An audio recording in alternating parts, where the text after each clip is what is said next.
ఒక్క ముడి ఇలా విప్పాను అనుకో నీకు, ఆంధ్రప్రభకి లైఫ్ టైం ఇంటర్వ్యూలు దొరుకుతాయి నా దగ్గర నుంచి. రైట్. అయితే పెన్షన్లు ఇవ్వట్లేదు, ఇండ్లు ఇవ్వట్లేదు, జిహెచ్ఎంసీ పని చేయట్లేదు, చెత్త వేస్తూ హిందూ శ్మశానాల కబ్జాలు కొడుతున్నారు, ఉద్యోగాల కబ్జాలు కొడుతున్నారు. ఏవి ఎస్సీ ఎస్టీ లెవెల్లోనే, ఆ లెవెల్లోనే దేవాలయాలు కబ్జాలు కొడుతున్నారు. ఆ భూములను అన్యాయంగా విక్రయిస్తుంటే ఆ విక్రయించేది కబ్జాదారుల దగ్గర నుంచి తీసేసుకుంటున్నారు. వాళ్ళు వీళ్ళు కలిసి చేస్తున్నారు. ఎఫ్ఐఆర్లు రాసుకోరు.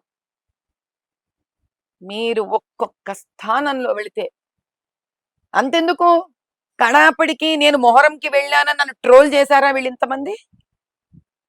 ఎంతో మంది ట్రోల్ చేశారు, మీకు కూడా తెలుసు. ఇప్పుడు దైవభక్తి హిందూ భక్తి అంటుంది, మొహరం దగ్గరికి ఎందుకు వెళ్ళింది అని.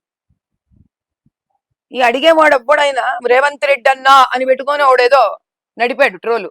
రేవంత్ రెడ్డి అన్నని అడుగు, తెల్ల టోపీ వేసుకొని ఎందుకు రంజాన్ పోయాడు?